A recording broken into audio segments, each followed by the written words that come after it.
All right, so yeah, my name pretty much, it was like, 91 Vibes, and I know there's a bar, it's called the same thing, but I had to change the 5. Is there? There's a bar called Well, there's a Vibes? place called 91 Vibes as well, or 915 Vibes. It has like 3 names, bro. It's like and then Pink Elephant. Oh, 91 also. Vibes. Yeah, I did. Yeah, I did a little work with them too.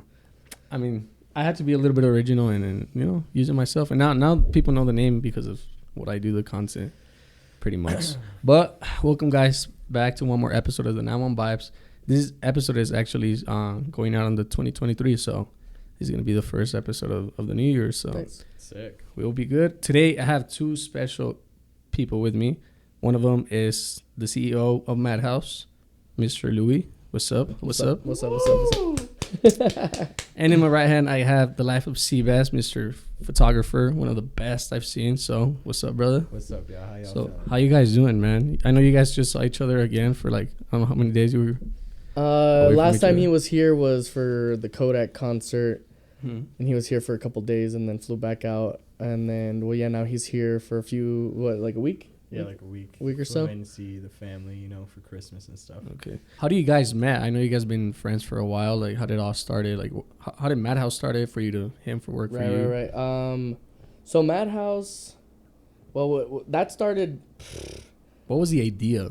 I'm not gonna lie, man. The Madhouse thing really started back when I was like in early, like 16, 17 years old. Madhouse, didn't actually come to fruition until I was like 19, I would say, is when I actually like brought that idea to life. But I had been having house parties when I was in high school and shit, and I just remember thinking like some of my favorite artists at the time, Eminem and whoever, you know what I mean, at the time, electronic DJs at the time. I just knew that I wanted to scale it. Like, I was like, if I could have 500 people in my backyard, what's to say I can't have 5,000 people at a Coliseum or whatever the case may be. Yeah, at a venue, for sure. So it was just like, I just saw it and I saw like the potential. I was super young and I honestly, like, I knew early. I was like, this is a passion of mine. Whether I knew it was going to be like long term or not, I just knew like I really wanted to do that. I just wanted to have events. I wanted to throw parties. I wanted to do live events. And it started with houses? Well, yeah, just like in high school, you know what I mean? Like you remember back in high school yeah. days, you used to go party in high school. Get rated at 11 and stuff. Yeah, of course. It is what it is. But I was having a bunch of parties with my fraternity in college. I joined a fraternity when I got to college. I was 18 years old, 19 years old. We were throwing a bunch of like warehouse parties, house parties, whatnot. And we were promoting at different bars that were, whatever the case may be, 18 plus, clubs, whatever. Weak shit, honestly. I'm not going to lie. Like, looking back at it now, I'm just like, damn. But nonetheless, once like the law started getting stricter on house parties, like the house ordinances and all that stuff, that's when we transitioned over to the bars. I mean, the liability was no longer on us. Whatever the bar allowed us to do was what we were allowed to do. You know what I mean? Within reason, Texas laws let you work within the bars at 18. And So the name came out from like, because you started from houses, so Madhouse or? I'm not gonna lie, just a lot of people were like calling it a madhouse. They're like, dude, that was a madhouse last night, or whatever the case may be, and it's just like, oh, it's gonna be a madhouse, or it is a madhouse. It's a madhouse. You know what I mean? And then I also really liked the play on words because of electronic music. Madhouse could be like heavy house or Right. whatever the case may be. It's just like, it's just a cool name. I don't know. I never really, I at some points I've thought of changing the name. I didn't really go through with it. I have a, like the official name is technically MH Entertainment. Okay. Just because Madhouse was taken. All right. So like on paper it's MH Entertainment, but nonetheless, if I could change it to anything, it would be to that, but I doubt it, to be honest I with you. think Madhouse is already iconic. It sounds very. It has like its unique own name. thing to it. Yeah. I started when I was in college. It's always had a very college prevalent like base. Like the warehouse parties I've always hit because it's that crowd, and then we have tailgates, a lot of stuff sponsored through the university, things of that nature, concerts, all that stuff. So it does appeal to that demographic that I'm trying to get to regardless. So like I haven't really found any real reason to change it. It is what it is. I like it. People do like it. People attach their name to it. But, Madhouse came to fruition when I was about 19 years old. I was working for this bar called Dark Horse. I turned 20 soon after that. Right here on the Gateway, right? Was it No. Gateway? Dark Horse was actually in the Union Plaza. It's where the Garden was. I don't know, Okay. like there are a bunch of clubs at the time that are closed now. Chaos, Plum turned into Wallflower, and Club Here I Love You was in the area, and Late Night Social Club was doing stuff there. I mean, honestly, the area had its run. I mean, a bunch of stuff in the area, a bunch of different clubs. Different promoters went through the area. It's in the area where Later is and Hush Hush is. Okay. It's around the corner. Like if you go down the bridge, it's down there in the Union Plaza. So I started there. I was having issues with the owner and not with the owner. I'm sorry, with the manager at the time. And you know, he was treating me like crap. I'm not gonna lie. And I just didn't want to take it anymore at one point. And then one of the other employees that worked there, they were real buddy, and they were both treating me like crap. So I just decided, you know what, it is what it is. You guys think that, you know, I'm shit or whatever, like that's fine. I don't want to do this anymore. And so I decided at that point I had met Dickie. I turned 21, and he was opening College Dropout, and literally in that time frame is when I met him. Like that's really when Madhouse like started to actually pick up some real speed. Was in that time frame. When I moved from what was the Union Plaza to Cincy, and at the time Cincy had nothing. I mean, all the places that are there now weren't there. It was just called Ditzy Duck was technically there. That was Dickie's first bar, and that's where I met him. And we had talked, and we did a couple of like weeklies, but it was just like during the week I didn't want to like mess anything up with what I had going on. But because of like the falling out I had, I was like, yo, if you take me full force, like I'm in it for the long haul, bro, and blah blah blah. Little known fact, Dickie Williams and I are actually part of the same fraternity. So, like, when I met him, I had met him because of that. Okay. Like, people in my fraternity had told me, like, yo, this guy's a bar owner. Like, I know you're into the bar industry, blah, blah, blah.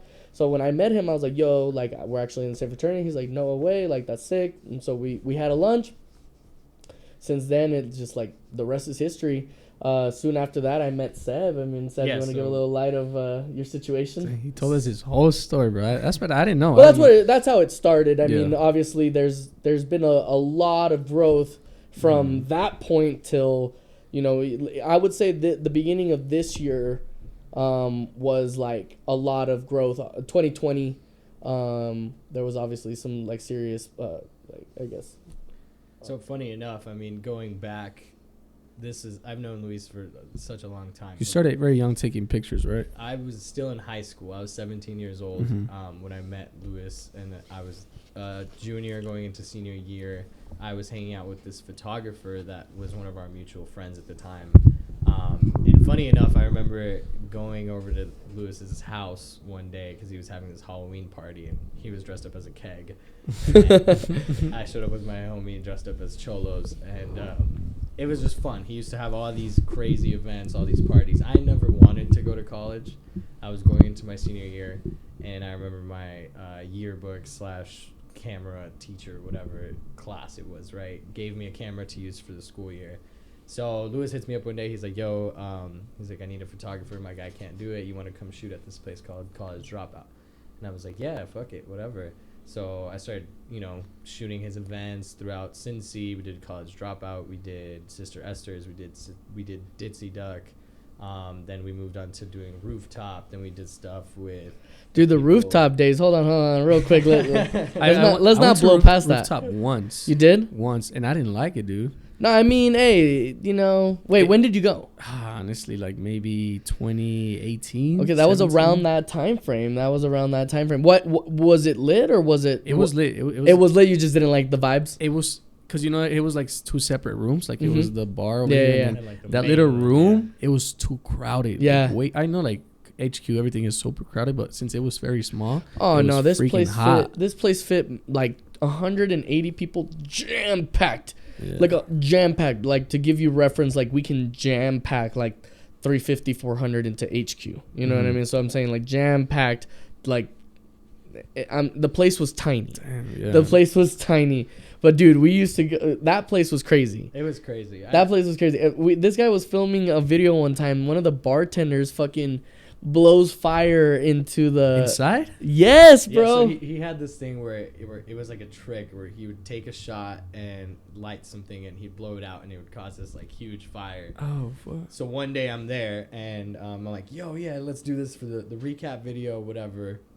And I remember I'm just like under him from like a certain angle, and he does it and blows the fire up, and then I just remember all of the sprinklers in the building just going off instantly. TV's all fucked. Fire marshal shows up. The girl's like, oh shit. Everybody at the bar like just immediately splattered with water. I was in that back room Okay. when it happened, and then I just remember like the alarms going off. Thankfully, like no water went over there. I don't even think we had a sprinkler system, but on the inside part of the building, we had a sprinkler system, and it was crazy. That place was so much fun. Like there was times where I would be filming next to the DJ booth. Somebody would pop a bottle of champagne. Next thing you know, like my entire camera is just drenched in champagne, and I just have this crazy shot, and it starts off really dope. Bottle pops, and then next thing you know, it's just. You know what was crazy about that spot, bro? The owner was Johnny. No, it was owned by Dickie as well. Really? Johnny Cage had a like a persona's percentage. Okay. Like he got a percentage just to say that he was a part of it. From what I don't understand, I don't know. I guess don't quote me on that. But from what I understand, it doesn't matter. He wasn't the owner. A lot of like local celebrities would go and hang out, and they would always message me, be like, "Dude, don't post me. I was there. Da da da. This and the other." That was literally the vibe of that place. Fucking slammed, ratchet, crazy. It was ratchet, but people were down. Yeah, it was nuts. People were down. People nuts. were down. And you know what? Same thing with that place. I had like issues with the management, and I just didn't want to deal with it. I think it's always a thing, you know, with every single place, maybe. I mean, like it just depends.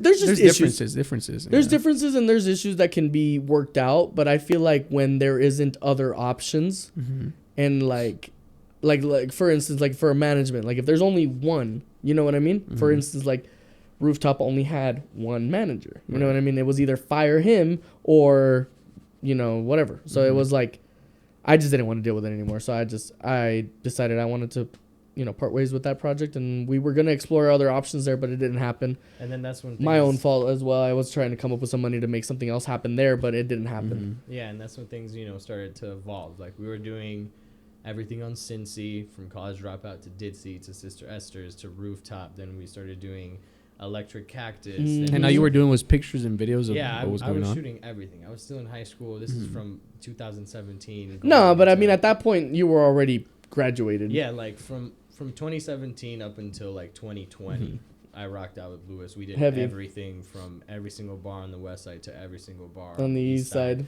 Then it evolved into doing shows and raves and rap concerts and this and this and that, and collaborating with other promoters throughout the city. And in any case, like we just kind of took over the whole scene when it came down to having events, having the content. No, like really, I feel like our biggest, honestly, my biggest approach to any of these events has been the content of it. So I've always put a lot of importance in getting that content. So like, yeah, that's where Seb came into play, and he was just getting everything. So right after high school, like you never thought about doing any career, like you went to school. You did what, a semester? I went, so I graduated. Like a half a semester? I graduated, I was class of 2018 from Coronado High School. And I took a year off because I just didn't want to go to college. Yeah, so it was your thing. It was just in your thing. We were just running around. We were doing all these events. I was traveling making a lot. money. I was starting to shoot festivals in Arizona for Relentless Beats. I was doing things like Decadence. The connections like elevated really quickly for him. Everything just kind of started to escalate as far as shooting from club performances and bars to now I was doing festivals and working with artists directly and working with bigger and bigger companies, and things just kind of took off like that. And the pictures got crazier because I saw how you started your first pictures. I don't want to talk shit, but what he was doing for me at college was... Dude, now the pictures are crazy.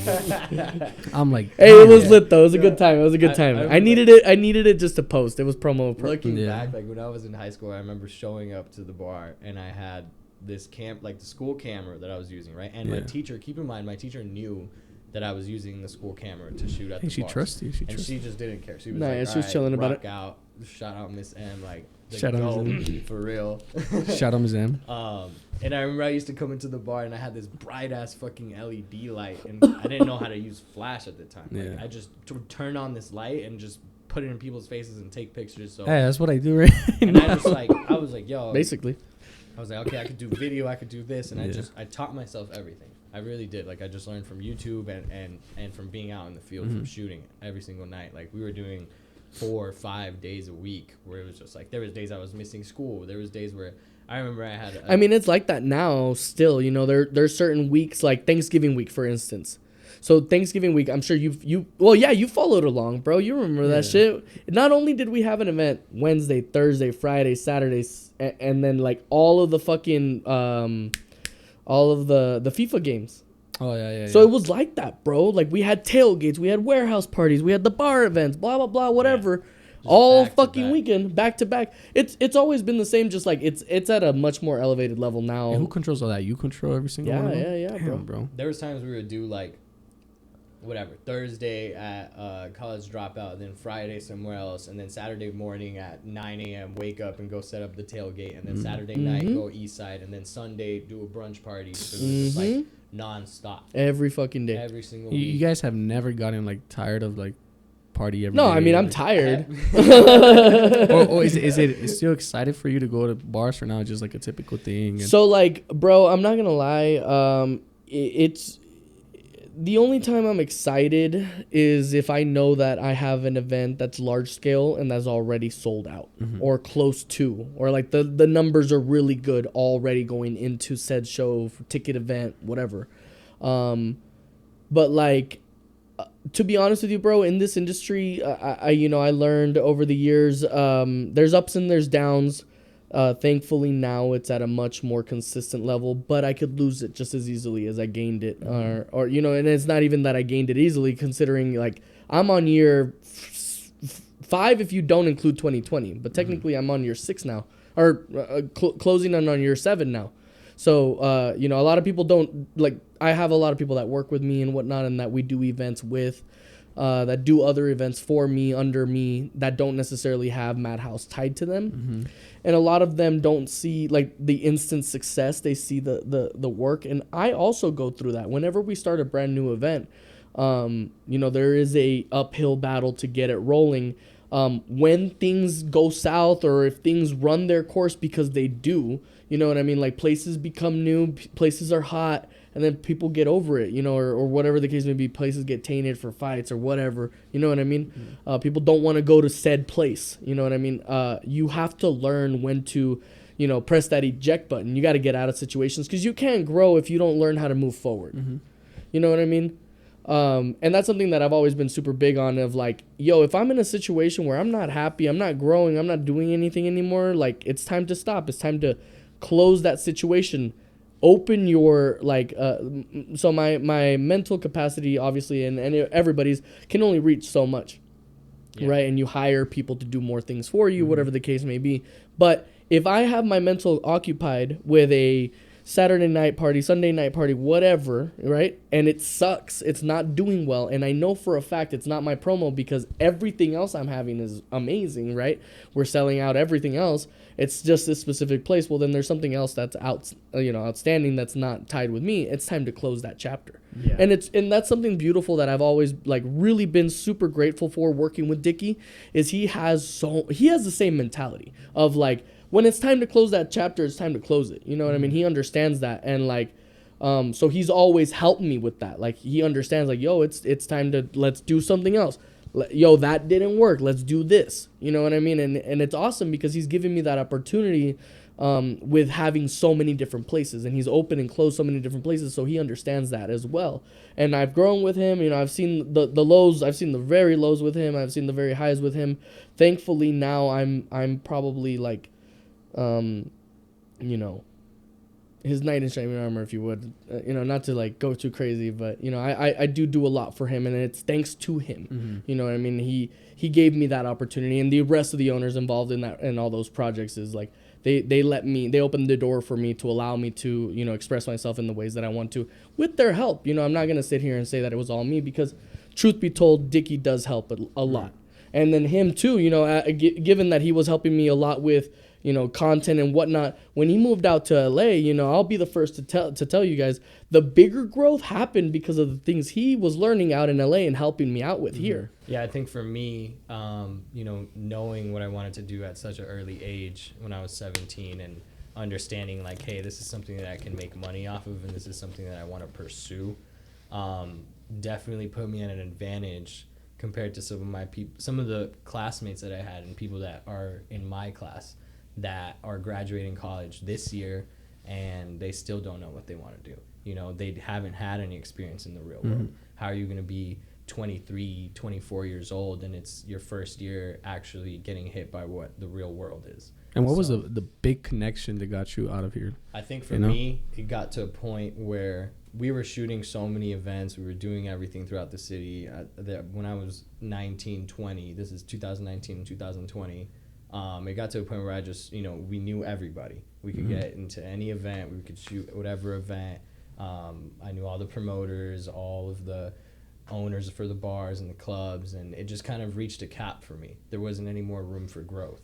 Okay. So for me, when COVID came around, I didn't really see COVID as like let me just stay at home and chill type of moment. I saw COVID as like the level field was the same for everyone now. It was just open game. So it was like you have all these people who are traveling the world constantly who are now just stuck. I feel like that's really what it was, though, is we were traveling a lot during 2022, and we were seeing a bunch of people making a ton of money off the internet shit. There was a time during COVID where I remember we had gone to Tulum. Like, the only places that were open were like... Dude, Tulum was hot during 2020. I never been to Tulum. I went ton of times COVID, already. it was like you were either in Tulum or you're in Miami. And that was the only places that were open and everything was still active.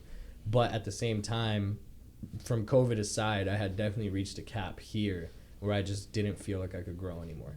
I didn't feel like I could reach the next level. I could shoot any concert I wanted to. I could go to any promoter and work with them, but I wasn't at the level where I was like, okay, I'm working directly with this artist. This artist is my friend now. You know what I mean? And creating these new opportunities for myself and really just scaling it. So I saw COVID as like an opportunity for me to get out of here. And I just went to LA and I said, fuck it. And my first year in LA, I ended up living in 3 different content houses. They were some of the biggest content houses in LA. My current roommate, Gianni Cures, he's the artist that I manage. I've been living with him for like 2 years now. Sorry, excuse me. No, you're good. But yeah. COVID came around and I moved to LA. I said, fuck it. I remember when COVID hit, bro, and his idea to move to LA started becoming a thing. And I supported it so heavy because I knew that exactly what he said. He reached a cap here.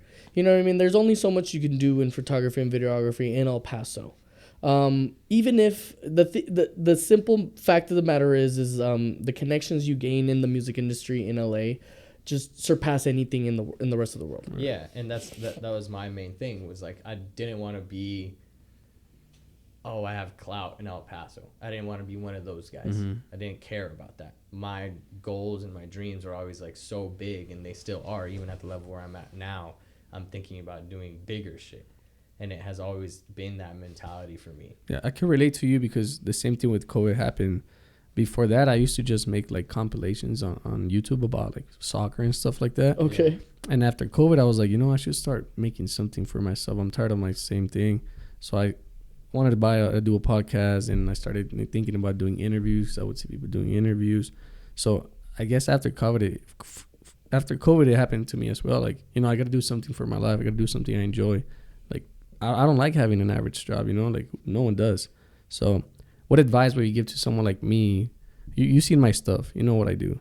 Like, what advice would you give someone like me who's just starting and people are liking it and people are like noticing me? Like, where can I take this? I think what you're doing is actually the only real path where you can see any real growth, because you're using the internet. Whereas, doing things locally, although great, you know what I mean? I'm big on supporting local, you know what I mean? You asked me to be on the podcast after a couple of questions. I saw no real reason why not to. I like supporting local. I wear local brands primarily. All my graphic tees that I wear typically are local brands. The jacket I'm wearing right now, big on that. But truth be told, bro, like, the internet's where the money's at. Right. And like, unless you're in the medical field, sales, trucking, whatever the case may be, where there's like a lot of, money flow, if money's your end goal, like you just can't do it like taking pictures locally. What you're doing with the podcast, there's some real potential. I think what you need to do though is grow the audience. As you're growing, you'll start learning what works, what doesn't work. I think you have more people tagging you than I've seen anybody else locally. You know what I mean? I think a lot of people have tried to do it. Nobody could actually like make anything happen. Is your TikTok real active? Yeah, it's active. It's I mean, with TikTok it's hard, you know. Some videos hit, the ones you think are gonna hit don't hit, and I mean, but I post. He everywhere. taught me a lot of shit when it comes to like engagement content, and honestly, like if you learn all those little quirks, how the algorithm works, you can make anything happen. Truthfully, right. I mean, knowing the algorithm and understanding how content works and understanding what content fits your audience the best is super important. But I think my main piece of advice would be to just simply, you can't care about anything that anybody has to say. put what you want like out at all. And that's how I've always lived my life. When I started YouTube when I was 16, nobody was doing this shit. I always was the kid in high school that everyone was like, what the fuck, he has a YouTube channel? Like, that's so weird. Where now I have half of my class that I graduated asking me, how do I start a YouTube channel? How do I do this? Can you help me with this? Put me on. You just hate that. It's not about, oh, okay, I'm not trying to help people. That's not my energy, right? It's always just been work on your product and just make the best product possible, period. And that's crazy. If you want to do a podcast, if you want to do YouTube, if you want to do this or that, and eventually it'll create its own little world, right? You'll be able to do YouTube and podcasts and cut clips and do TikTok and cut clips and do reels and cut clips and do Snapchat. Whatever you want to do, content just creates this like full circle. You want your brand to be its own little world. You want people to fall in love with this world and with you. You know what I mean? Yep. And on top of that's that, the audience. Like, yeah, you're still. I feel like there just hits a time, especially growing up in El Paso, where a lot of people like to gatekeep stuff out here. A lot of people get some noise off of something, and you know, they get a couple 100,000 plays on a song, or they get a couple 100,000 views on this or that, or somebody tags them and they think they're hot shit, and they think that now I'm the biggest, when it's like, and then they get complacent. Like, yo, buddy, wake up. Like I had a situation, and actually with Madhouse, probably a month ago, maybe a month too, where I was doing my content inside a bar called Headquarters, and I got stopped. And the old me would have been like, oh, you know, I don't want to deal with no one, and I'll just leave the bar and never go and do it, content. But me being hungry and want to still do content because that's a good place to do it, I literally went up to you, and you were there. Damn, actually, I think he was there. Him I didn't know who you were. Yeah. And then, dude, honestly, the old me would have been like, yo, what the fuck, you know? Like, to Louis, because they told me, oh, Louis is a promoter. But I went, hey, yo, what's up? My name is Alex. I do content here. And we came into an agreement. You know what I mean? So. Yeah, and I applaud you for doing that, because living in this city and growing up in this city, when I was trying to do stuff, there were so many people that told me, oh, we already have so-and-so, and oh, you can't shoot from here and here. And they always wanted to gatekeep. It was only like one artist came into the city, and it was like, whoever's on it is the guy, versus having the mentality that I've always had, which is like, be open to working with people. Be open to collaborating with people. There's nothing wrong with that. I see that. But, like, at the same time, you got to understand it from the organizer's perspective, bro. Like, we can't have 20 photographers. Yeah. Of course. But above that, like, yeah, don't flood. I see what he's saying, though. Like, I see what he's saying. I think better worded is, like, be more open-minded to other opportunities other than the ones that you have going on right now. Now, honestly, like, my best advice, like, the shit that you were doing, bro, pop your shit like that. Who cares? Like, I used to fucking sneak into events because motherfuckers would tell me, oh, you can't do this and you can't come to my show, so I'm gonna sneak in. I know the promoter's gonna get pissed, and guess what? 6 months later, now I have that promoter calling me over and over again. I mean, he's not wrong, but the chances of it happening aren't necessarily 100. The thing is, I didn't want to make no enemies, you know? Exactly. I didn't want to make no enemies. That's what I'm saying, is like the chances are first not I went exactly. to Dickie, and he's like, you're good, do your thing. Yeah. But then they told me, no, the promoter is the one that's in charge of this. I don't think it's about making enemies. I just feel like people that are in the industry in El Paso, they like to gatekeep. It's not about making enemies. It's not, they have some shit going on, so they're like, it's just mine. And I appreciate Louis for that, because if he would have been an ass, he would have been like, nah, bro, just leave, do your own thing somewhere else. But when I left El Paso and went to LA and then went to Miami and then went to New York and started doing all these bigger projects and working with people like 21 Savage and Quavo, it just, for me, it wasn't about, oh, okay, I'm the best in my city. I didn't care about that. I cared about making the best product that I possibly could. And to this day, being able to bring that back and give other people an opportunity. Some kids that were like me. I'm not going to gatekeep anything. If anything, I want other people to learn, and I want to learn from other people. But there comes a point where you got to draw a line, though. You know what I mean? Like, even for yourself, like, you're not going to be letting just anybody hit you up and be like, oh, put me on in LA. Of course. I think it boils down to specific situations. Okay, like I applaud you for coming up to me and asking me. At the time, bro, we are and still are trying to enforce this, like, minimal amount of people, because dude, at one point, not you only, you know what I mean, you saw there was like 5-6 other photographers in there aside from my guys. And so I have a guy in there doing pictures, I have a dude doing video, or I have 2 dudes doing pictures and I have 1 dude doing video, whatever the case may be. I already have 2 or 3 of my own guys in there.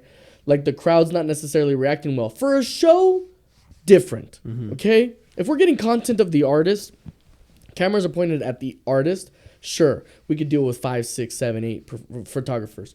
But I'm talking about, like, the specific events. The reason why I even, like, it came to an issue was because we were running into issues where my 2 or 3 guys were like, hey, yo, we're going up to people, and they're, like, saying, oh, I already took a picture with so-and-so. I already got a video, da-da-da, whatever. And yeah, I feel that. And another thing, I'm seeing content going out that is horrendous, right? No, I'm not gonna lie. No, not your content. Not your content. I'm not talking about your content. I'm saying, like, people going in there taking pictures. The color grading is horrendous. The angles are trash. Like, it's just terrible content. You know what I mean? Like, I don't want those people saying no to my photographers, and then that's the content that they are saying yes to. So there was more. It was a lot more than I was never trying to gatekeep anything. I wasn't trying to shut you out. It was just very specific. And so when you and I, like you mentioned, we spoke about it. We came to an agreement as to how it would work, and it works. And it's different content from what you're doing, though. And it's working. And I think that you have a good opportunity to go and do whatever it is that you're doing, and I feel like your content's doing really well now. Yeah, I can see, from an event host and a promoter perspective, how it can get stressful with all these shooters trying to sneak in and all this stuff, and pictures getting leaked, and they don't have right clearance to be posting this, and it ends up on another blog. There's all these issues and stuff that always arise. But from a shooter perspective, be the best, and that's that. If you're the best, I promise the work will speak for itself. Exactly. So it's like, for me, you don't need to be sneaking into shit. There was times where I would do an event and other shooters in the city, whatever, I would show up and then be kind of thrown off. Like, yo, why are you here, right? Even though I had clearance and access to he had all that. But at the end of the day, they would be like, oh, well, you can only shoot from this area, or you can only be over here. And I would still weasel my way and run around and go meet the artist, and the artist ends up fucking with me. We end up taking shots, That's happened. That's happened actually a few times. I've always had, like, a really good, like, networking sense, and on top of that, like, I'm just a cool person. I don't try to get some shit out of somebody, and I don't try to talk to somebody knowing that I'm trying to gain something out of it. I'm me. So there was times where the artist would fuck with me so much that they'd be like, yo, you can go on the stage, like, you're good. And the media team would be pissed, and the promoters would be pissed. Whatever, I didn't care, because I've had like multiple shows where I can, like, attest for it, that, like, the artist had told us, like, no one on the stage, because honestly, dealing with artists, like, some of them are assholes, and, like, meets this guy in the green room, and only him, he's allowed on stage. I only want him on stage, and that's how the conversations would be. And regardless of the event or the situation, like, my goal was just always like, yo, out of everybody here, who cares? Like, I'm here to do my job, and I'm gonna give you the best product, the best. I think on top of it, like, he not only talked the talk, he walked the walk. Like I mentioned, dude, if your work is superior to everyone else's, like, people, like organizers, whatever the case may be, or artists, so on and so forth, they're gonna be begging for your work, help, blah blah blah. Like, I'm in situations now, I mean, I can do some photography. He's helped me out, quite a bit. I bought a camera and whatnot. He was helping me color grade for a little bit. I've kind of taken the ropes on myself, which is pretty nice. Thanks to him, not going to lie. I got to give him credit. But that's all I can do. I'm not gonna sit here and say I know how to fucking do these crazy edits and Photoshop and blah blah blah. Like, nah, I can take some good solid pictures, and can color them pretty nicely. That's it. Yeah, and it's also like for me, right? It's never been about, oh, it's Lil Uzi Vert. I need a picture of Lil Uzi Vert just because he's Lil Uzi Vert. I don't care about who is who. I never have. You know what I mean? For me, it's just getting to a point where like everything that I do is art. It's not about I'm taking a picture of somebody just because they're famous. They could look like shit in that picture and hate you for the rest of your life. Who was the first one though? The first artist or celebrity that you started taking pictures of? The first artist that I ever shot. Like big. First big artist. Well, I mean, I was doing a lot of shows in El Paso and in Arizona. It was a lot of EDM stuff. Cardi B probably at the first. Everything from, like, when I started in the EDM scene, I was doing Gold Rush, Decadence. The Gold Rush I had shot for, like, Trippie Redd. And I had locked in with his manager and stuff. And I ended up getting closer with Trippie's whole squad and himself because when I first moved out to L.A., my boy, Ricky P., he runs Kush Factory Studios out in L.A. Okay. He does a lot of stuff for Taylor Gang. He's Wiz's main engineer for like the last 20 years. And COVID's happening, so Trippie didn't have a home studio at the time. So I fly out to LA, I meet Trippie, he's like, yo, come to my crib. He lives out in Hidden Hills. So I was fucking around with them for like a couple months, shooting a lot of their stuff, studio sessions mainly, a couple shows. And I remember doing a show with him here in El Paso, kind of like right after I had met him. And it was just cool, you know, like being able to just lock in with an artist aside from I'm just in the pit and I'm shooting it and you're never going to see me again. When you're going to the studio every single day and you're hanging out, you're going to their houses and you're doing this and that and they're seeing your face every day, you know, everybody on their team, the relationship becomes way bigger than just I'm shooting pictures for you. And on top of that, you get to a level where it's not just I'm taking pictures of you, you're constantly trying to come up with what's the next cover art, what's the next big idea we want to do, how can we elevate this. I feel like for Seb though, like his goal was never money. His goal was never the clout. His goal was always the product. Yeah, like I love what I do. I always have. Yeah, I see that. There's bro. a certain when I'm shooting a show and when I'm just shooting anything, there's a certain mindset that I get into where it's just like I don't even know how to explain it. It feels like a high, you know. Like when I get that one shot, you get that dopamine rush. Yeah, it's like insane. Yeah, and it's just off of like me being there in the moment. I remember I did this J Balvin show out here in El Paso at the Don Haskins Center, and I remember being in the pit and Jose is like, everybody put your flashlights on, and I was like, okay, cool. And it's the first time I had seen like 20,000 plus people, right? So I just look up and I was like, damn. Holy shit. Craziest amount of flashlights that I had seen.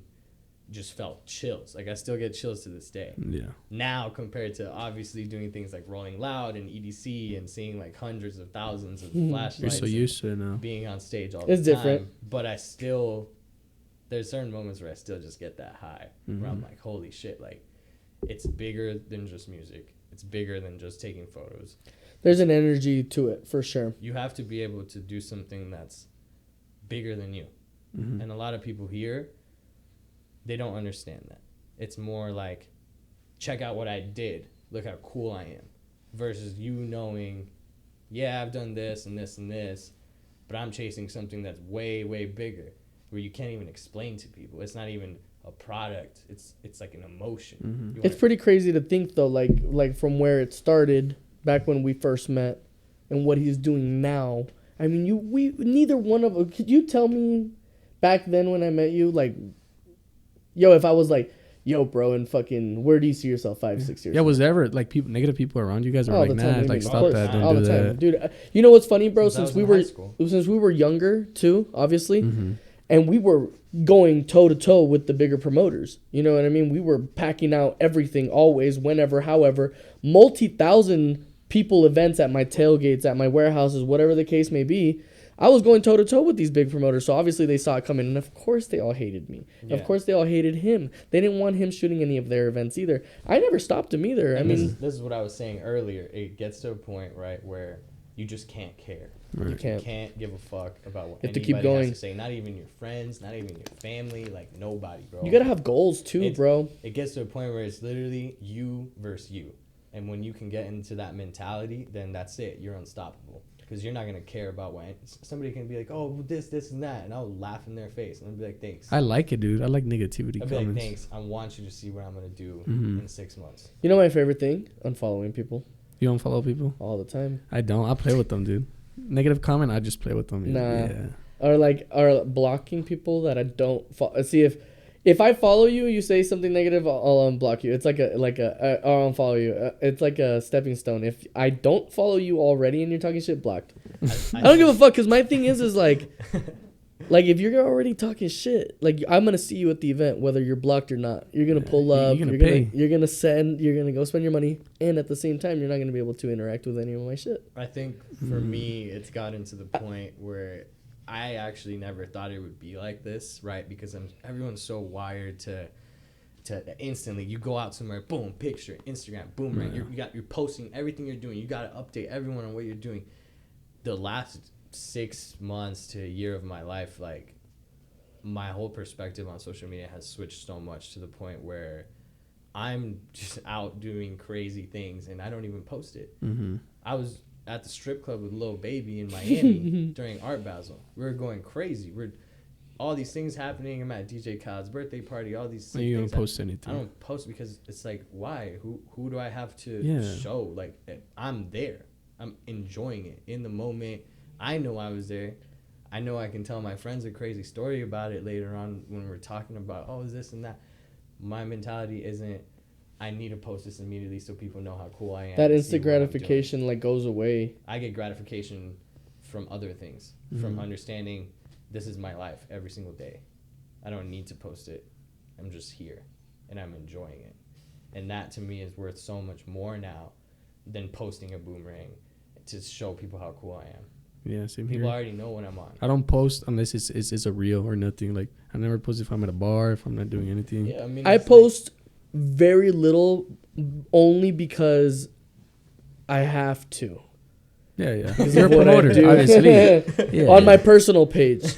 My Madhouse account is flooded shit. You know what I mean? Yeah, exactly. The stuff you have to post gets posted. You can't. But like me at the event, you see me once or twice max. You know what I mean? Like, just because it's not about me anymore. One thing I realized earlier this year, a later part of last year, was the fact that the brand needed to take its own persona. Yeah. Okay. There was obviously some attachment to me, and there still is. But I knew in order to elevate, it needed to detach and become its own thing. And that's what I was saying earlier. When you get in that mentality of like, you understand you're working for something that's way bigger than you. And that detachment. I stopped caring about my involvement, and I started just working at it, bro. And it's crazy because it's just you, right? You got assistants. I have a huge team of people doing different things, but I am the puppet master. I call the within some means, like obviously I bounce a lot of ideas off the team and off the owners. Dickie and I do come up with a lot of stuff, but for the most part, it's me saying, "Yo, can we do this? Should we do this? What's this? What should we do next?" And it's just, it gets done. You know what I mean? And that's a big part of what I do. Something that you do as a content creator, bro, and something he was mentioning earlier is you can't care. Like when I'm doing something, bro, when I put out a new event that has a theme to it or an artist or whatever the case may be, I do my own due diligence. I do my own research on like how well I think it's going to do. You know what I mean? And then it goes into a lot of planning, what we're charging, whatever in the case may be. But when I decide I'm gonna do something and I do it, I can't care what people are gonna say negatively or whatever, you know what I mean? I scaled it and I planned it according to my means, you know what I mean? Like this past Saturday, I had multiple events going on at the same time. I know I can take that on because it's going on at the same time and the brand is at that point, but I can't sit here and say, oh, like, fuck, what if one tanks? What if this? What if the other? No. Like, if people are talking shit, this and the other. No, you just keep going. If I have a flopped event, bro, you just keep going. If he puts out a shitty whatever and people talk shit, you keep going. The same thing with you. If you put something out, whatever those goals are, and people are talking shit, and you just keep going. You got to block all that out. create your goals, meet them, find the next goal. Yeah. And you want your brand, like the biggest brands in the world, it's not just a product. It's a feeling. Mm-hmm. You look at... There's an attachment. There's something bigger than just, oh, I'm buying something. You feel a certain type of way. It creates an experience for you. You know that going to a Madhouse event, you're going to see this and this and this, and you understand what the vibe is, and you understand it's not just Lewis going with his friends. It's not so-and-so shooting there. It's not this person and this person's going to be there.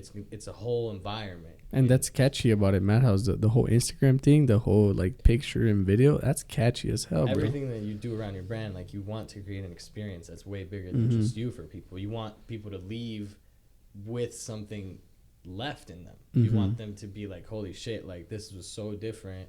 And this made me feel a certain type of way. Who else do you see having events in town where on a Monday or Tuesday they're asking, yo, come get your pictures, and then everybody's sharing it. I just right before I pulled up, I posted the link or whatever. So like I know right now I'm gonna be flooded with a bunch of people tagging me, and it's like nobody thinks outside the box like that. And you know what's funny is like, and it's nonstop. Like every fucking day you have something going on.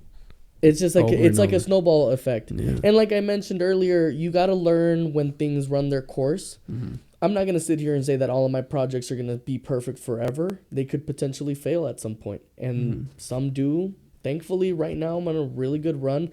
I've learned a lot of things from my previous mistakes, so I feel like my runs have gotten longer and longer. Whereas before, I mean, I'm sure you can attest, most of my parties would last, 4 months, like, you know, in 4 or 5 months, and then new theme, new whatever, because the parties would only last 4 months. I've been doing my Thursdays at HQ all year, nonstop, no issues. But it eventually became like, you know, these seasons of parties and this stuff and this and this and all these things that happened. It created what Madhouse is now. You think Madhouse made like HQ Central and Showtime? No. Truthfully, they work hand in hand. You know what I mean? People love HQ. People go. Let me hit that right now. People go on Sunday. That is the Sunday spot. When they opened HQ originally, Dickie was like, "This is gonna be our Sunday spot," and like he didn't allow me to do promo at other spots. And when we did, he was super careful with what he was doing on his end because he didn't want HQ to get affected. And now it's automatic. Every single Sunday, everyone knows to go there. It's stupid pack. And then they close at 10 on purpose to make people go there early. You close at 10, party moves over to Showtime. It's automatic. There's already a ton of people partying. Yo, are you going to do this after? Yeah, I'm still trying to party. Boom, it gets fucking more popping. And then people that were chilling all day, what's lit? They show up there. It's beautiful. I mean, there's certain I guess, equations, if you would. There's certain little formulas that you can apply to a lot of these things. And that's why we're able to copy paste and do them in so many different places, because you learn these formulas and you learn how to apply them in multiple places. Now, I'm not going to sit here and say that like everything works everywhere, because there's still a building process for everything. And further than that, there's places that just don't hit. There's places that people just don't want to go to. There's things that people just don't want to do no matter how fucking hard you want to try them. Yeah. Is there bars that said no to you? Have said no to me? Yeah. I mean, back when I first started promoting, there was a few bars, but no, dude, I mean, I could pretty much ask for anyone at this point. You could be at any bar. I don't know. I mean, I'm not going to sit here and say everyone for sure, but there is a lot of interest coming from a lot of different directions for sure. But I have no real reason to open that door if Dickie can facilitate it, because I have such a strong partnership with him. I wouldn't see it right. You know, if he can facilitate, now, you know, he is a reasonable man. If he cannot facilitate whatever event that I want to execute, he understands, and I will make it happen if I really feel like I want to make it happen. But nonetheless, you know, options are there. I don't want to take them, though. It doesn't seem right. I mean, imagine if, like, I don't know how to put this in perspective for you, but let's just say like a big time studio let you rent out some space at their place for your podcast or whatever. And then all of a sudden, you know, you're being asked to do some work with another studio. Like, would you feel right doing that? No. It's those same vibes. It's a big organization. He offers a lot, and I don't see a reason to. You know what I mean? Yeah, you always want to be, you know what I mean? You always want to be loyal, and you always want to stick around with your within reason. he understands, you know, like obviously if he can't do something for me, he understands, and we do figure things out. But I love working with him. You know, he has a very good work ethic. With we've never really had bigger issues. We did have a couple issues at some points. I'm not gonna say everything was perfect, but it's fine. You know, we've worked through them, and the team that he offers, the assets he offers, the huge network that he has built, that he can offer for whatever, it just surpasses anything anybody else can. No one offers what he can. And I think it's also about like a mutual understanding of like The sound of that shit. I love it. I kept going like this. It's also a mutual understanding of like understanding. Sorry, that sounds so stupid. Yeah, let me take one more shot of that. Yeah. It's also a mutual understanding of knowing when somebody, you know, is gonna leave and they're gonna go fly and they're gonna, at the end of the day, bring that back. Yeah, because so like for instance, the Kodak Black show, right? Yeah. That was not partnered with him at all, and he understands the growth that it brought to the brand. That was equally translated to his bars. Yeah, or even the same way like when I told Lewis like, hey, I'm staying in LA. I remember, dude, he was literally in LA and he calls me. He's like, I'm probably gonna move out here. Dope. That's dope. And I'm sure He's like, I'm flying back just to grab my shit. Is there any artists that you haven't done content with that you wish you could this new year? Well, I mean, like, I'll give you a little rundown of like what it's been like for me in LA. Like, Cause you've been to everyone, bro. He's gotten everyone, bro. He's gotten everyone. I've been in LA for like 2 years now. You know, I helped start 3 different content houses with my best friend Gianni. Wait, I don't think so. Like, give him a little rundown of how name the content houses. No, I'm just give him a little understanding of how those content houses were. I mean, I moved out to LA. I started hanging out with like some of the like big TikTok kids, big YouTube kids, people like FaZe Rug, people like this kid Kimo Kazi, like all these like big content creators. And at the time during COVID, there wasn't really too much room for the music industry to grow. So everything that was from TikTok to YouTube to Twitch was just skyrocketing, going crazy. So I'm in LA. I meet some kids. I'm going out to all these parties. At the same time, I'm going to the studio with like Trippy and a couple of different artists, Wiz, and all this stuff going on. But these kids are like, yo, you should just come live at our house. So they had this huge house in Hollywood Hills. I ended up moving in there after my first month in LA. We did that house for like 4.5 months, and then we opened up 2 other houses. It was like 10 of us, all content creators living in one crib, fucking chaos, a lot of fun. But do you remember during that time frame, like in 2020, 2021, when all of those like the content houses? Yeah.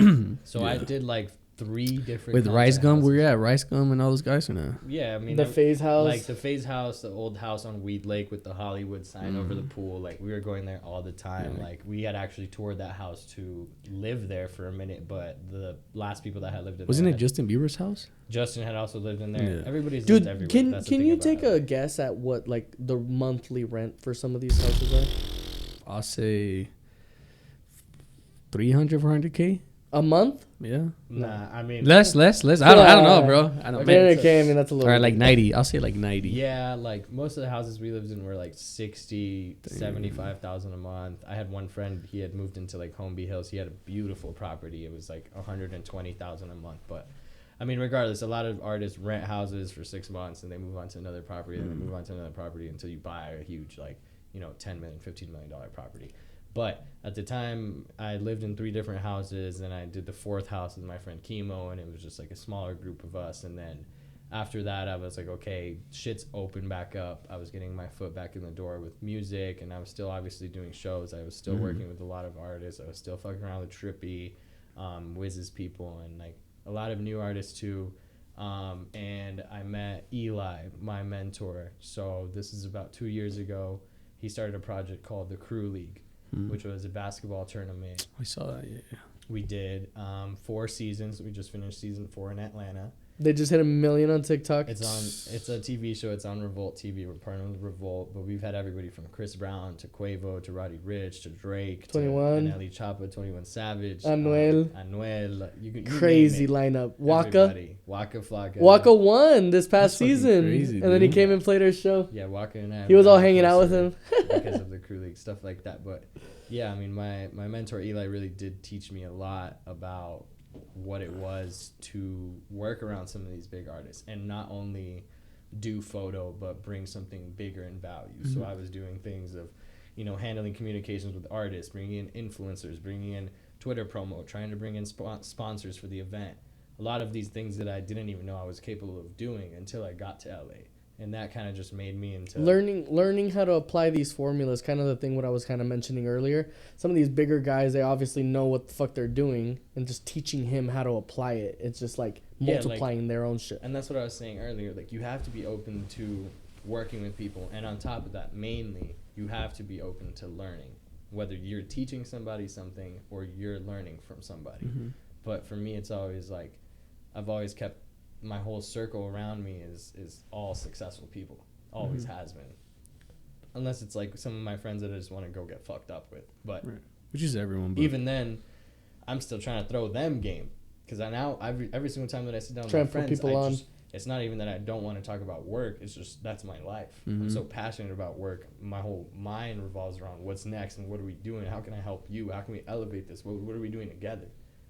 Having that mentality, having mentors, being around other successful people, and just absorbing all the energy, and then taking it and applying it to this and applying it to that, and showing them, oh, I just did this. And I remember I was out in LA, and I had done the first crew league season with Eli, and then I did this whole house thing, so I did like multiple cribs, and he's running into me at these events that he's at, so he's looking at me like, what the fuck, kid, like, how are you here? But it was that hustle that made him see, like, okay, this isn't just a photographer. This is like way bigger. This is some kid that I can actually apply to what I have going on and elevate it. And that's just kind of like understanding you can bring more to the table and learn more and then flip it and then bring some more back. You know what I mean? Crazy. Honestly, bro, big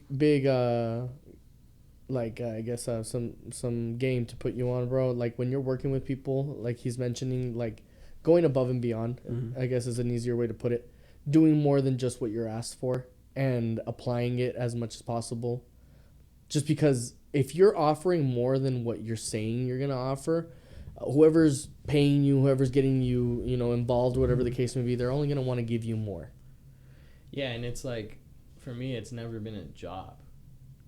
I haven't felt like I've had a job for shit since I worked at the movies that one summer. Yeah, I feel like the whole, because it's not supposed to feel like a job. It's not. It's supposed when you're pursuing a passion, you obviously, it's what you do, but at the end of the day, you're just living your life. Opportunities start coming, and then the money just starts coming in automatically. You don't have to worry about it. And there's people, people will complain. They're like, oh, well, I work 9 to 5 and I make this much and this and this and that, and you get to travel, and it's not the same. I work 100+ hours a week. Yeah, dude, it's a constant thing. Every single week. There's never a moment where you're like, I'm going to clock out. It just doesn't exist. Because there's always something you can be doing. Even if I do all the shit that I had to do, editing, this, that, meetings, calls, I knock it all out for the week, there's still room for improvement. There's still room to learn more. There's still room to start another project. It's just never ending. And you know what's crazy, bro, is like, it's also like, you can... Off of that, it can't be a side hustle. Yeah. Like, if you have something else going on, like a normal day job, no, I'm not knocking it. Obviously, everyone needs to make money. If what you're trying to pursue isn't monetized yet, you should have a job anyway. But you can't just dedicate 20 hours to whatever this is. You know what I mean? Like, you have to be willing to put in 40+, 100+ hours, like he's mentioning, bro. Like for me, bro, like when people ask me, oh, is this all you do? Yeah, that's literally all I do. You know what I mean? And Every day. it is an everyday thing. What needs to be posted? What needs to be promoted? What needs to be planned? What else? What's falling? What's not doing as well? Where can we improve? It's a constant doing it, and I'm sure it's the same thing. I'm sure it's the same thing with him. Yeah, Sorry about that. And for me, I think things move definitely like really fast. Yeah, the 2 years that sure. I was in LA, I went from 4 different mansions to becoming the creative supervisor of the Crew League, doing 4 seasons, to now being Diddy's personal photographer. And all of these things happened so quickly, and I think it also has to do with You were living with scammers when you moved out there initially. Bro, when I first moved to LA, tell him. My first month in LA, like I lived at the Trap. At the homies, Trap. My homies were busting PayPals, flipping pounds, like. Yes. I was running credit cards. Like straight in the cut. I never did any of that stuff. But I was always, you know what's funny? Like, but I was taking the free lunch. You know what's funny? Like I was always just little bro. Like I've always been younger than everyone. Like everyone around me's always just been older than me. And I feel like it's his vibe though. Like that's what I'm saying. Like when I met him, I had no idea how young he was. So I moved to LA. How old are you now? I'm 22 right now. 22. Damn, you. 27. So I've been doing 5 this years. for 5, almost 6 years now. And yeah, when my first month in LA, I lived with some of my closest friends. They were like, fuck it, just stay with us. They were on some trap shit. I was like, fuck it, I'm gonna live in the cut. I'm gonna be in the trap. Like, I'm gonna get some free weed, like whatever. I didn't really care too much, but it was just like, I was little bro. They didn't want me to be in that lifestyle. That was their lifestyle. And you learn from that. They understood what I had going on. They saw me. They were helping. They saw which me was lit, though. doing all these big things, and they just continued to push me. Like, they never wanted me to get in that same lifestyle as them. I was just always little bro that just lived at the crib for like the first month, and then things just took off, and I still hang out with them. Those are like my day ones. Like if I pull up on homie and be like, let's smoke some weed, like they don't know what it is. That's big bro. And I love taking all this in because, well, I'm 27 too, and I started this kind of late. And, like, I'm letting you guys talk right now because literally it's the first podcast of 2023. So I'm trying to learn. And all this, I'm just going to suck it in and learn from it. And let's see where it ends. We might have this podcast again December 2023. Yeah. And I'll be in a different position. You guys I would love to do that. You'll be in a huge, you'll be fucking more crazy than what you are. I mean, dude, both of us been talking about, like, the near future. And I see huge things in both of our. It's just funny because you mentioned earlier, like, if we had haters, of course, people always trying to block us from doing whatever, and then you see us now and you see them, and it's they're like in the same spot, and it's or like, lower or lower. What my thing has always been, and I'm gonna be real with you, it's like I just don't care. It's love for everybody. If you're one of my biggest haters in high school and I run into you at the bar tomorrow, I will still walk up. Yeah. And you know what I hate? All those people that thought they were cool friends with you and shit. And now you're doing your own thing and they're like, oh, you're Mr. Video now. Oh, dude, you're making money now? Oh, everyone cut you And out. then they ask for money. You know how many I people fucking hate that shit. I've had walking around saying that, oh, I knew Seb when this and that, and yeah, me and Seb were super close. Shut the fuck up. Yeah. And it's like, what do you mean? What do you mean you made me pay a cover? At the end of the day, it's love for everybody. It's always been that for me. I don't care. You might piss me off. It's kind of piss me off. I might swing on you, but it's all love. It's just kind of sad though that you lose those cool friends that you thought they could be in your life. You know what, bro? Honestly, and this goes with anything. People will always only want to support you when you're at that level that everyone is supporting. Everyone's gonna dick ride once you're successful. Yes, that's a given. That's a given. But you got to remember your day ones. Who was there from the cut? Who was there during the struggle? Yeah, but there's day ones that they stop talking to you because you're and then you got to remember that. Yeah, you can't let that go. Fuck that. Nah, like who cares? Fuck them. Who cares about? That's how I feel, bro. You gotta say fuck it, and you just do you, and keep going. Whoever's sticking with you, and whoever calls you to check up on you, and whoever you calling to check up on them, like that's some you gotta shit. remember. And who do you realize who's real or who's fake now? It's hard now, bro. Look at your fucking call log. You're telling me those are your people. I live in LA, one of the cities. No. Like, all at 3 a.m. Yeah. I live in LA, and like now I have a place in Miami. That's even worse, huh? Because LA is full of of people that are cap and this and that. They just want the next up, and it's like they want you to whatever. They suck the soul out of you. Around, like I don't tell people, oh, I do this and that, and I'm so cool because of this. No, I don't care. I tell people, yo, yeah, I just be chilling. They're like, what do you do? I just take pictures. I just chill. That's it. Unless it's somebody that I know is a real ass motherfucker that I could actually do some shit with, and I'm actually gonna try to lock in with them, or we're gonna work on our project together.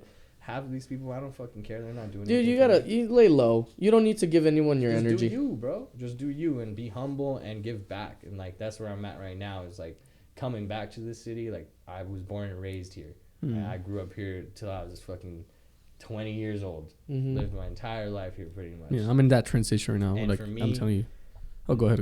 Knowing like how people are here and how they think, oh, I'm the hot shit. Like nobody could get to me. I'm biggest. Like, no, bro. Leave the city. You ain't shit. You're Facts. literally, you leave El Paso.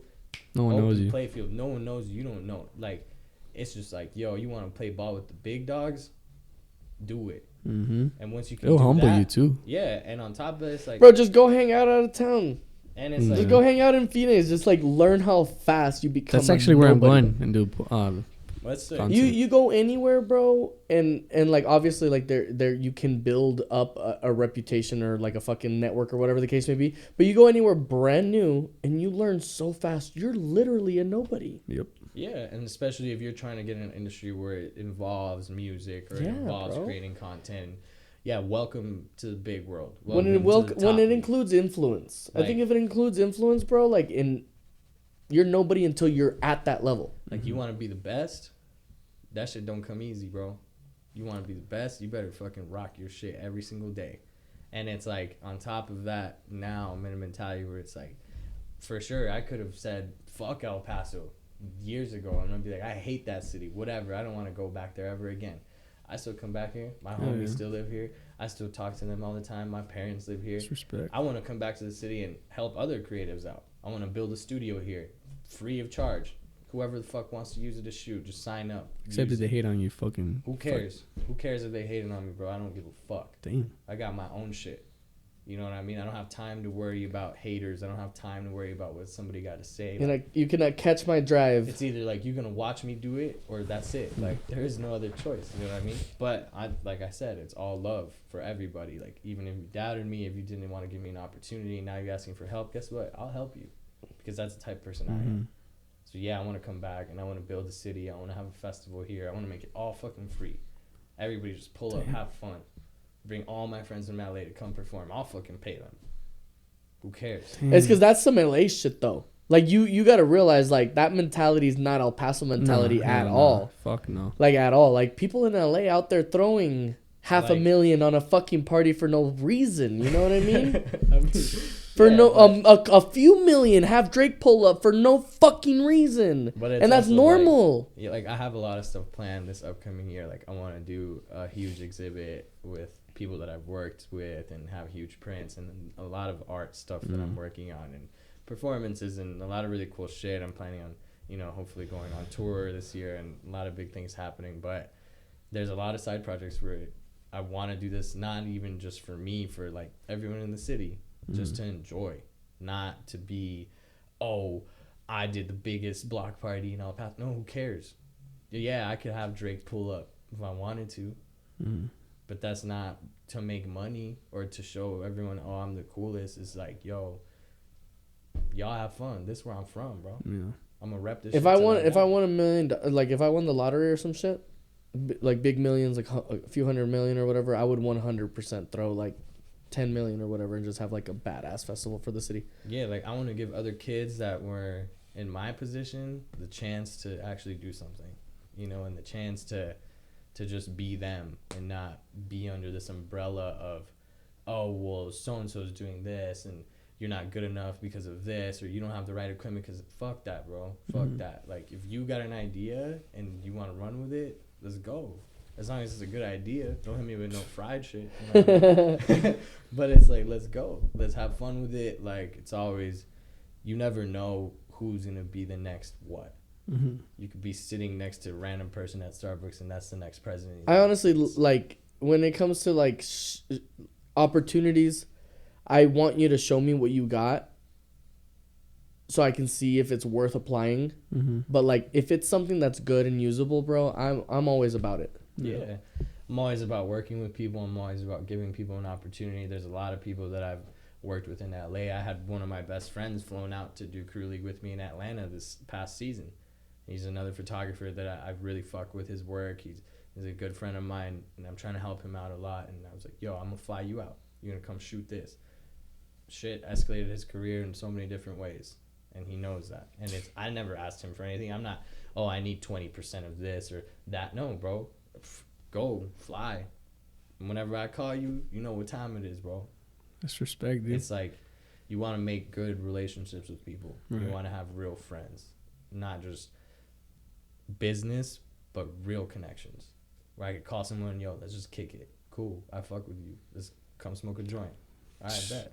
Let's talk some ideas. Yeah. Well, honestly, bro, we could keep going, but I want to keep it kind of short. Yeah, I think we're at a good, like... But any small... I don't know, any questions you guys have for me before we end it? What's next? Yeah, what is next? For me, honestly, what's next? A lot of people have been telling me, hey, go to Austin. Go to Tucson. Go to Phoenix. Take it somewhere else, take the content. So that's what's next for this year, 2023. Okay. It's going out of town, doing more content. Yeah. I know there's people that do it over there, but I like to do it different. And I don't know if you notice. I'm not just going to go up to people and what's your favorite sex position, I like to fucking critical thinking questions, fuck with their head and say something silly and stuff. I mean, I just want to do it my own way. Yeah, and hopefully it works out of town. And if not, I'm just going to keep going. Like I said, I'm going to give it a year. Bro, all this year out. where I'm going to be. Like, this is the thing, right? Like, dude, I started with a phone and an iPhone. I feel you. That's how I started. That's how I started. Like, at Malolam. I used to walk around. I used to have one of those little lights clipped onto my shit. And I'd be like, what's up, y'all? Yep. It's Life of 7. Welcome back to my YouTube channel. Everywhere I fucking went, I would be in the middle of a restaurant. And I would stand up and just start talking. The first podcast, it was crazy. In one camera, dude. Literally one camera. This is actually pretty crazy stuff. Very thank you, bro. Very fucked up camera. And it's been since April to right now, and it's a big upgrade. And but I want to do more. And I think you gotta also remember to fall in love with the process, because I love it. You can't expect an overnight success. Nah, you just can't. And further from that, like it's you can't think because it did well and then it didn't that you can't do it well again. Everything comes in waves. Like, as long as you're putting in the time, bro, keep going. And you keep going. It's keep gonna going. Keep going. Like, it's gonna. That's what I'm gonna do, bro. The only thing that will stop you is if you literally die. Like whatever the fuck you want to do in this life. Are you big on manifestation? Oh, look at those sticky notes right over there. Over here. Bro, like pink. I don't see them. You want to talk manifestation? Like, there they are. I've manifested like everything in my life. I honestly manifest everything, bro. Dude, I have you right here. Like I have you right here. I had a Winkle here. I had Cyrus here. Like local artists that I didn't know who they were, and I would say that's what's cool about what I'm saying earlier is like having goals, like knowing, like even if there's no real end goal, just knowing I want to do this and executing it, doing it. That gratification that you get out of it, bro, will just lead you to the next goal. Yeah, like I'm sure you did your first podcast episode and you edited it up, and once you had the final, you were like, "Holy shit!" Like I was excited. I appreciate that. I appreciate that you feel, some sort of way that I'm here for you, and I like that. You know what I mean? I don't consider myself some like superstar or anything. I like what I do, but I appreciate that. But that's good. If I was a goal to have on your podcast and you've achieved it, I want you to set another goal and achieve that and keep going that way. It's those goals and achieving them that will continue pushing you forward. I went to HQ, maybe January. I had nothing. I never started nothing. You didn't even know who I am. No. So, or you. Yeah. So it's like, I started my events then in February. Yeah. Like the first week of February or something. And so I didn't know no one in the bar scene. I didn't know no one in the party scene. Anyone. And because of all this, I'm so happy and grateful that I met so many cool people, like badass music now, like badass DJs. I met you. I didn't know who you were, bro, till people told me, hey, you know this? No, like, oh, this is, like, oh, shit. And I just hook his hand, like, and he was humble, Like, I'm meeting all these new people, dude. And I just want to keep going, bro, I'm saying. Like I said, like, you just rock with it. Don't stop. Don't fucking look back. Just go, and like just have fun with it. Enjoy it, no matter what happens. Dude, I had a lady that read my cards. Literally. Read your I have a cards. She went to podcast. like I don't know a if you tarot seen it. thing. No, she came here and I Uh-huh. did a podcast with her, and she said that. Well, I don't know if I believe her or not, but my thing's gonna blow up in May apparently, Okay. and that my audience will be women. It's always women. So Bet. she said to keep going, and we'll see if I blow. I like that. Well, I can't wait to come back December of 2023. We have to do it, dude. We'll do it again. A rerun. We'll do it again. You know, see where we're We have all to at. do a rerun. We'll do And it. I get so excited. Like today, I was so excited, so nervous about doing it, and I don't care who it is, dude. I get so happy that I do this shit, you know. That's Yeah. good, man. And That's awesome. and there's this girl that told me, well, you don't get like weird out bringing all these people to your apartment. Like, I don't fucking care. I'm meeting all these people, and I'm getting, you know, a piece of you Yeah, like, I and a love piece of this you, shit. and Yeah. I'm learning something. Right now, I'm gonna listen to this podcast 5 times if I have to, Okay. So, because I'm gonna be like just learning and learning and Yeah. learning and learning. And like I said, I just appreciate you guys were here, dude. Honestly, dude. No, I you guys are appreciate you having me, workaholics. You guys love what you guys do, yeah, and but we're just getting started. You know what I mean? Mhm. All of us, and it's like I just can't wait to see 10 years, 15 years from now, and I'm gonna call y'all up like, yo, what's up? What we doing? Where's your yacht at? I'm parked over here. Come through. You know what I mean? Like we're just, bro. It's barely the tip of the iceberg. Like Yeah. anything is possible, straight up, and you just keep going, keep rocking out. And I just want to say thank you for having us today. oh This no, shit is- thank you, you bro. guys. Awesome. I really appreciate it. Any small advice that you guys want to give the listeners, the viewers right now? Like I mentioned earlier, just like set your goals, keep reaching those goals and setting it another goal. Because if you stay stagnant and you don't learn how to close your chapters and reach that next chapter, you just can't grow. Mhm. There's always going to be that standstill in your life if you can't set goals, reach them, and keep moving forward. I think if there's one more thing I want to just leave off with everyone would be, you know, anything is possible, but first person Anything's that gotta believe it. possible. First person that gotta believe it is you. Hell yeah. You feel me? Damn. Well, is it still running? Yeah. All right, guys. Well, this concludes one more episode and the first one of 2023 with the 91 Vibes. What's your IG? Madhouse, all this stuff? Yeah, Madhouse ELP for the business page, Lewis Lit on Instagram for the personal, and Madhouse ELP on every platform actually. Yeah, my house every party every Wednesday, Thursday, Friday. So Every single every day. fucking day, bro. Follow the page, you can always find something to do. Follow my boy Madhouse. Y'all can catch me at Life of Seb on Nice. anything. You guys already know what the vibes are. Hell yeah. Much And remember, love. guys, don't take life too seriously. Do what you love. See you guys next time. Peace. Love it. That's clean. Loved it.